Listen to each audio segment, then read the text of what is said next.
Okay दोस्तों, महीना है फरवरी का और ये महीना है होता ही है लव सेलिब्रेशन का। तो नेचुरली इस टाइम पर लव स्टोरीज वाली मूवीज आना बिल्कुल नॉर्मल है।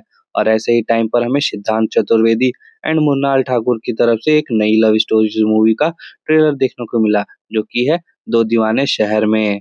अब अगर मैं ऑनेस्टली बोलूँ तो ये ट्रेलर मेरे लिए एक मिक्स्ड फीलिंग लेकर आता है। ना तो यहाँ कुछ ऐसा है जिसे देखकर मैं कहूँ कि अरे वाह क्या दिखला दिया, ना ही ऐसा कुछ खराब है जिसे मैं बोलूँ कि ये तो बिल्कुल ही बेकार हो गया।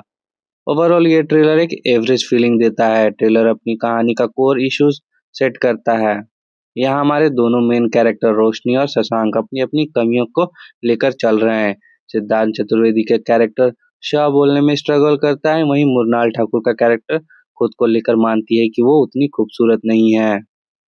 दोनों कैरेक्टर इनसिक्योर हैं, दोनों ही खुद से थोड़े परेशान हैं और मूवी का आइडिया ये लगता है कि दो लोग जो खुद को इनकम्प्लीट समझते हैं, जब साथ आते हैं तो एक दूसरे को कंप्लीट करते हैं, एक दूसरे की कमियों के साथ उन्हें एक्सेप्ट करते हैं।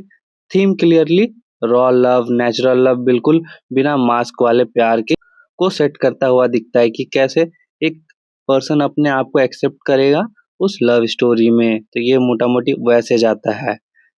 कॉन्सेप्ट लेवल पर यह आइडिया गलत नहीं लगता है एंड एक्चुअली काफी रिलेटेबल हो सकता है, लेकिन यहीं पर मेरे लिए थोड़े से डाउट स्टार्ट होते हैं। क्योंकि जब आप मुन्नाल ठाकुर को स्क्रीन पर देखते हो, कहीं से भी ये फील नहीं होता कि वो खूबसूरत नहीं है। एंड सच बोलूं तो आधे देश से आप जाकर पूछ लो, वो उन्हें नेचुरल क्रश घोषित करने में के लिए भी रेडी हो जाएंगे। तो उनका ये डायलॉग कि मैं इतनी सुंदर नहीं हूँ, ये थोड़ा ऑफ द पेस लगता है।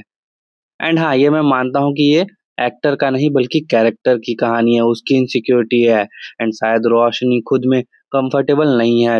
एंड शायद उसका आर्क ही ये है कि वो खुद को अंडर एस्टिमेट करती है। उस पॉइंट ऑफ व्यू से सोच कर देखो तो ये चीजें थोड़ी सी समझ में भी आती है।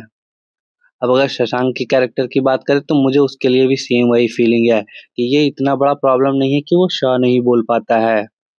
मैं खुद भी बहुत सारे वर्ड्स को प्रोनाउंस करने में मेरी दिक्कत होती है एंड मैं स्ट्रगल करता हूँ। एंड फिर भी आज के डेट पे यहाँ एक वीडियो बना रहा हूँ एंड इसके ऊपर बात कर रहा हूँ। तो हाँ, इनसिक्योरिटी तो होती है, ये मेरा पर्सनल एक्सपीरियंस है।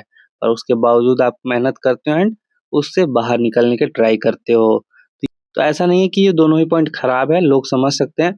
बट इसके ऊपर पूरी एक मूवी रन करना, वो मेरे लिए थोड़ा एक क्वेश्चनेबल चीज है कि वो कैसे वर्क करेगा वहां पे। तो ट्रेलर मुझे उस चीज के लिए कन्विंस नहीं कर पाता है कि हाँ ठीक है, आपको ये दो पॉइंट्स दे रहे हैं और इसके अराउंड हम एक स्टोरी दिखलाने वाले हैं, वो भी लव स्टोरी, एंड आप उससे रिलेट कर पाओ। तो वहां पे मैं अभी तक नहीं पहुंच पाया हूँ। खैर, लव स्टोरी है तो उससे रिलेट क्या ही कर लूंगा मैं। पॉइंट वो नहीं है दोस्तों, कि बस पॉइंट ये है कि वो रिलेटेबल होना चाहिए कि हाँ ठीक है, ये छोटा प्रॉब्लम है, जो एक इशू है वो दिख रहा है, और उसे सॉल्व कैसे किया जाए। एंड सिर्फ इतना ही नहीं होना चाहिए, इसमें और भी कुछ मटेरियल होना चाहिए। सिर्फ ये तो एक लाइनर हो गया कि दो कपल्स हैं, उनको कुछ प्रॉब्लम है एंड उन्हें सॉल्व करना है। तो वहां पे मुझे कुछ नया उम्मीद चाहिए। बेसिकली मुझे लगता है कि इन मूवी में इन दोनों बेसिक्स प्रॉब्लम से ज्यादा कुछ और भी होना चाहिए। शायद कोई एक इमोशनल सेपरेशन, शायद कोई पास्ट का ड्रामा, या फिर कोई ऐसा टर्निंग पॉइंट जो इन दोनों को ट्रूली टेस्ट करे। फिलहाल जो ट्रेलर ऑफर करता है वो मेरे लिए इंटरेस्टफुल नहीं कर पाता। कॉन्सेप्ट अच्छा है, आइडिया सही लग रहा है कि हाँ ठीक है, कुछ आप एग्जीक्यूट कर रहे हो, एक बेसिक पॉइंट से कुछ उठा रहे हो एंड उसे हायर लेवल पर दिखला रहे हो, तो वो बेटर वर्क कर सकता है। बट देखना होगा कि कैसे। मतलब बड़ा एवरेज सा फीलिंग देता है ये ट्रेलर बेसिकली।